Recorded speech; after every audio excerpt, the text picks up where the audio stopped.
Muy buenas noches. A very good evening to everyone here, heads of delegation of the international community, here in this 71st session of the UN General Assembly. Mr. President, on behalf of the President of the Bolivarian Republic of Venezuela, Nicolas Maduro Moros, allow me to congratulate you on your presidency of this 71st session. We wish to say that we are ready to contribute to the success of your presidency and thereby to strengthen the authority of the United Nations, which is the most democratic and representative of the United Nations. We are in the sacred house of the multilateral system, which is a banner for the fundamental principles in international relations between sovereign and equal states.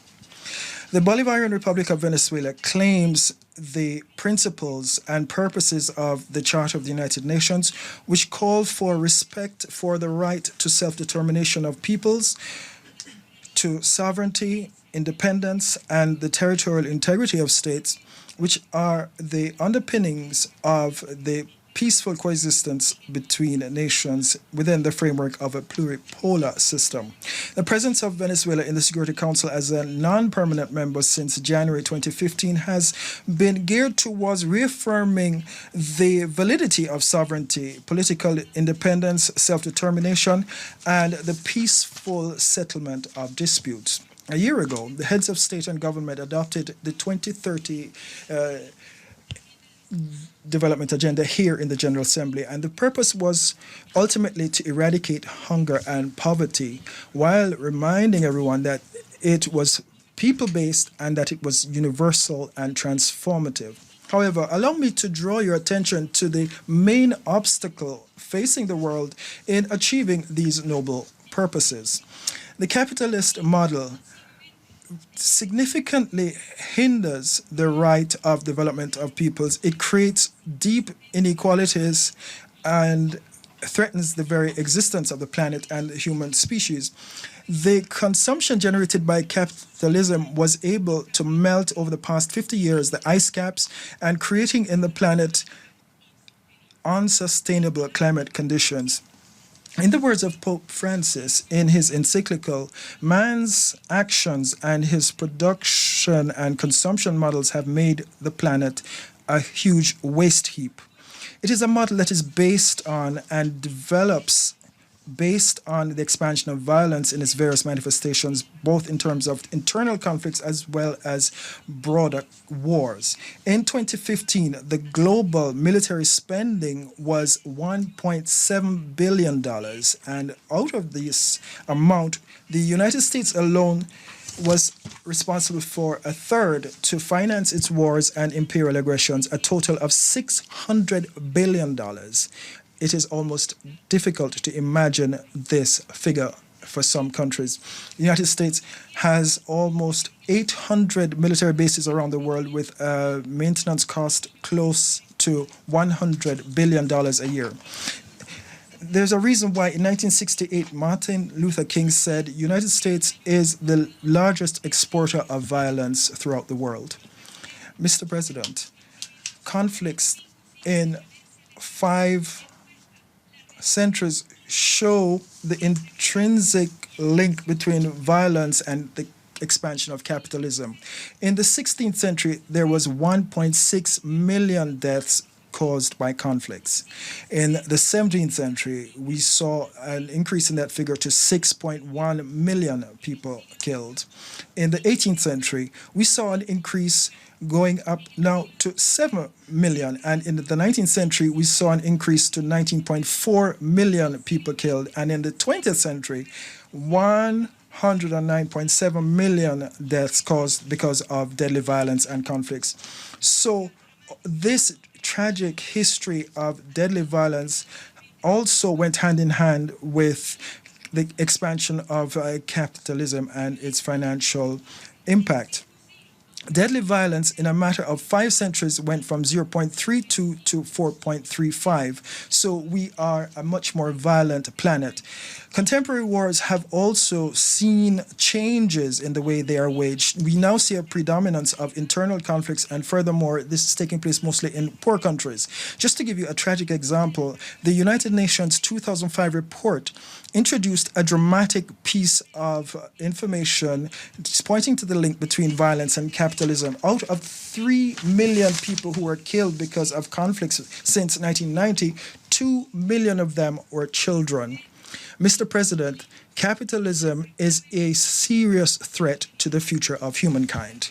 Terrorism, which is a terrible expression of deadly violence, is also reconfiguring itself and becoming more violent and expansive.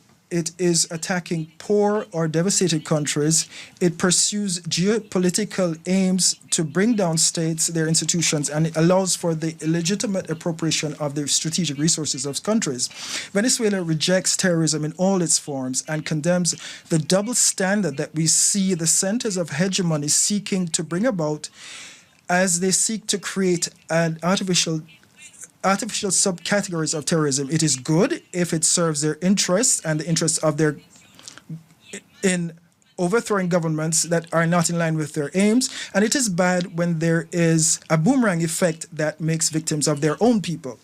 This is in part to the commercialization of war, trafficking in weapons, and we see that deadly violence has led to more deaths and has deepened inequalities. It is showing its greatest contradiction. Today, we're now seeing enough wealth being produced for everyone on this planet. However, we also see this wealth in few hands, and we are seeing poverty concentrated mainly in the countries of the South and within the central countries.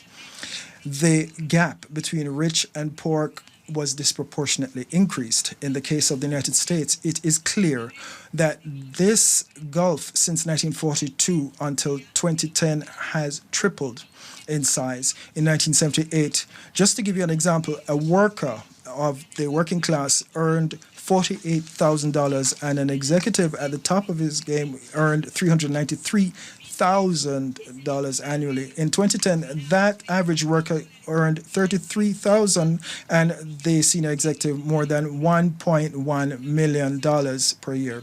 According to Oxfam, 1% of the planet's inhabitants own the wealth of the other 90%. But the most significant in this matter is that this is not uniform throughout the world. It is worse in developing countries and even worse in certain sectors where the distance in this gap between those who are wasting and squandering resources and those who are dying of hunger is pathetic.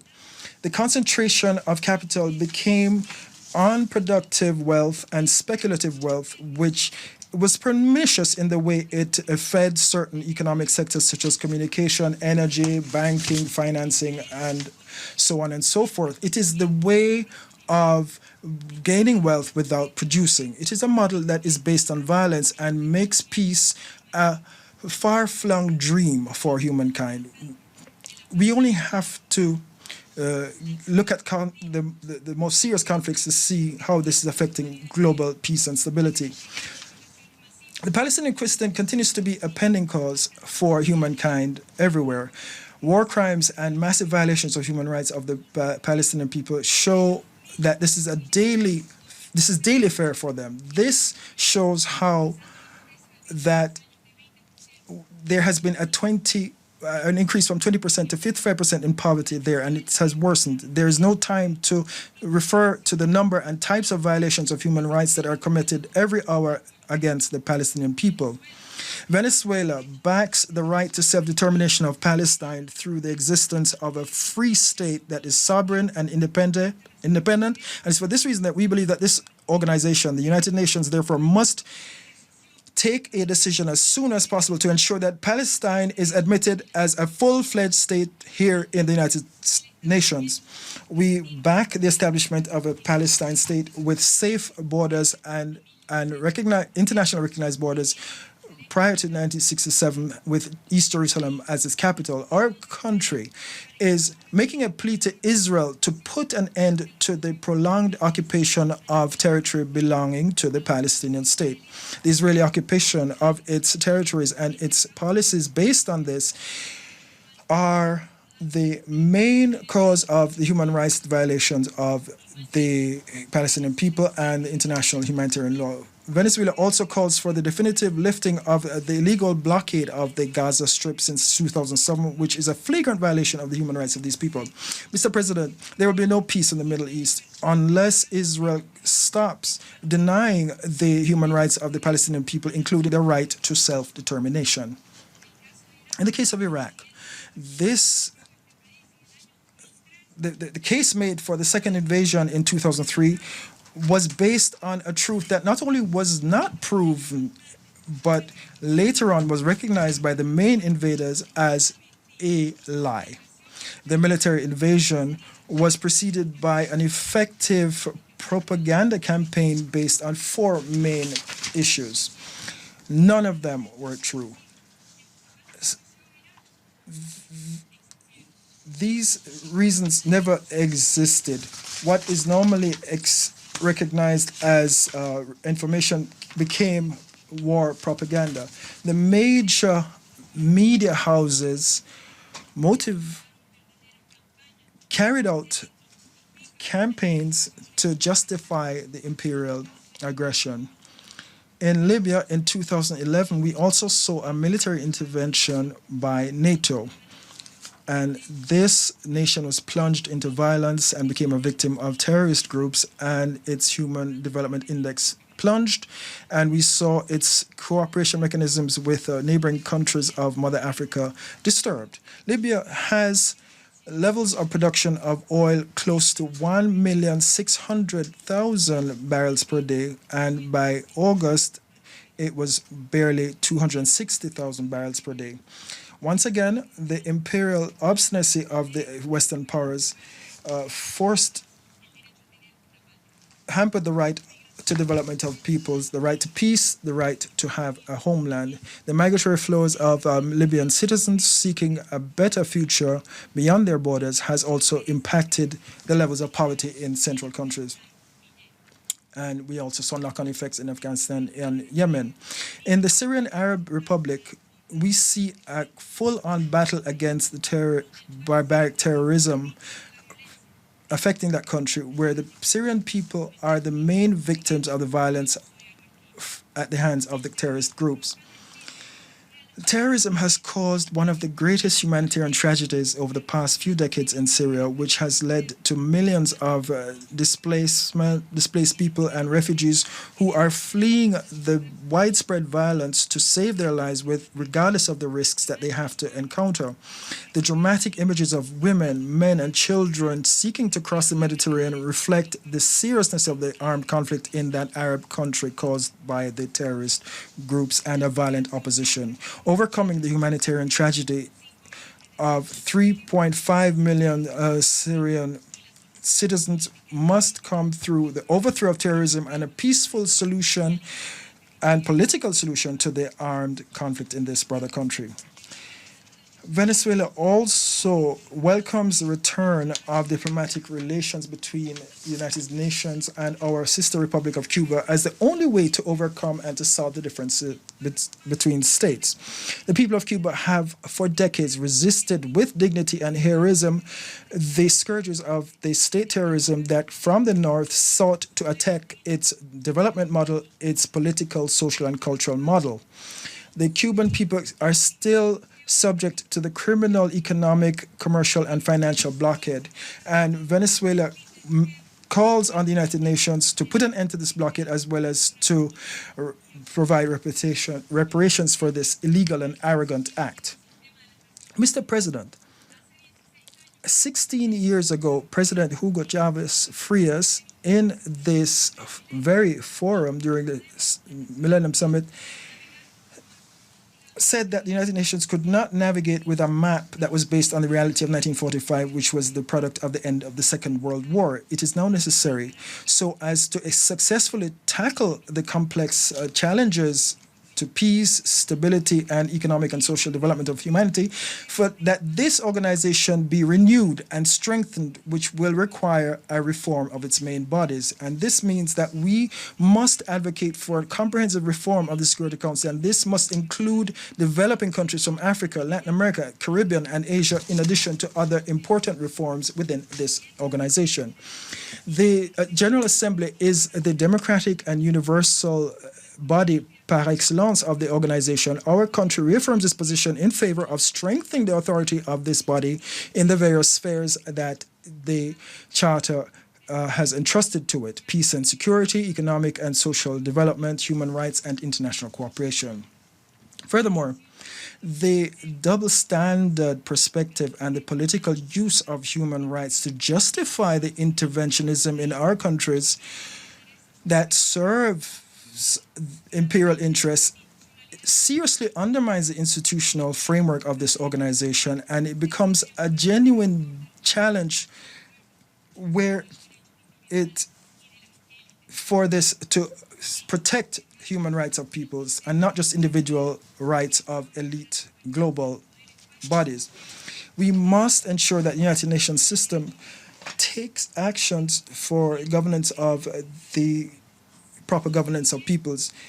We also see major challenges for the new Secretary General who will be elected soon, but also to ensure that free and sovereign countries bear the main responsibility of taking collective action in this noble endeavor. Venezuela is grateful to Secretary General Ban Ki-moon for his efforts in favor of peace, international peace and security. The United Nations, we must recognize it, has made huge contributions to humankind. Its intrinsic purposes of peace and security are based on a powerful multilateral system made up of international rule of law through the codification of relations. We must pool our efforts to preserve it and move towards a better world. Mr. President, in Margarita, just a few days ago, we held the 17th summit of non-aligned countries, and we presided this important group of countries, and we share with them the same concerns. We also obtained important outcomes, and we continue to be committed to peace, development, solidarity, and the welfare of our people within the framework of the Bandung principles which inspired our creation. Albert Einstein said in 1946, "I am firmly convinced that most of the peoples of the world would prefer to live in peace and security. The desire for peace can only become a reality through the creation of a global government, and we are committed to this in the South, and we represent a third of the countries making up this organization." It bears noting that while in that meeting, a U.S. aircraft violated Venezuelan airspace, and that same day, U.S. aviation attacked the national Syrian army, causing the death of dozens of Syrians and left many more wounded. That same day, India was the attack of a terrorist attack, and the Palestinian people suffered violent attacks that caused the death of Palestinian brothers. As you will see, the people of the South, who have the most energy, mining, gas, and water resources, are the main victims of violence and also of imperial aggression.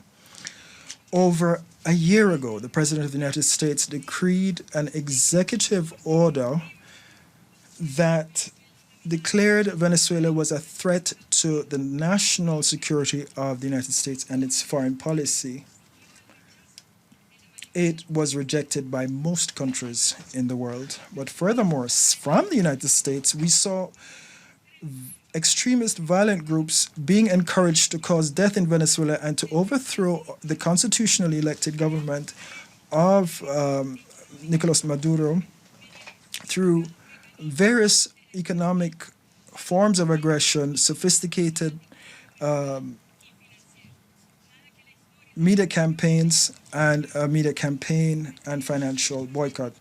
We alerted the international community that Venezuela had been singled out as a target. And that our territorial integrity was being attacked with a view to illegitimately taking ownership of our major strategic natural resources. Imperial history, which is laden with violence, was at risk of being repeated. The agenda of aggressions make up an unconventional war to criminalize and penalize our development model based on socialism. In the 21st century, and which is deeply inclusive, it seeks to distribute wealth for everyone and to bring about equality. Our continent has had very difficult relations with the United Nations because of its imperial domination and expansion. These dark pages of colonialism have been overcome by the decision of our people to be free and independent. However, new drums of aggression are now rumbling in the north, and we now see the threat of passing through this dark history once again.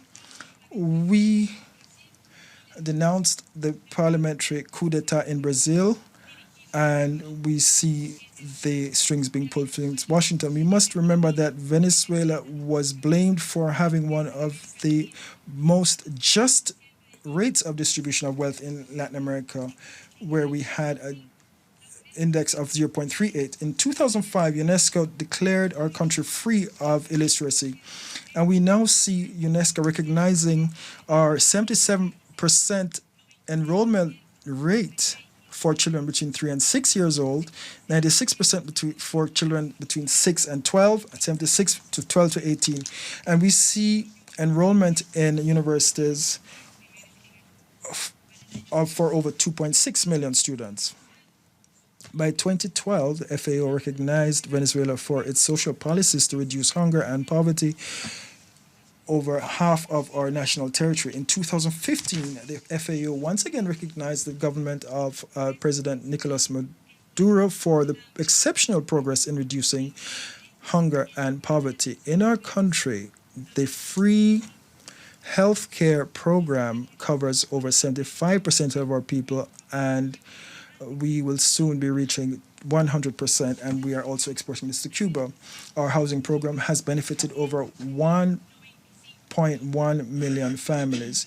We've seen a huge emphasis on protecting our elderly and retired persons, and in 17 years we have seen over 3 million people benefit from this program. Mr. President, we are a hope for the vast majority of persons who are victims of a ruthless model of human dimensions. In Venezuela, we seek peace, genuine peace for people, and to come up with a new economic, cultural, and communication model that serves peace, development, and equality. We support the effort of the BRICS countries to make up a pluripolar and multicentric world, which strikes a balance with nature. We also will always wage a battle against the capitalist system, which reproduces violence and unhappiness. Like our liberator Simon Bolivar said, we say that the most perfect system of government is that which produces the most happiness possible, the most social security possible, and the most political stability possible. Let us give the world the most happiness, the most security, and the most stability possible. We must now achieve social justice. We must change the system and be genuine militants for peace. Thank you.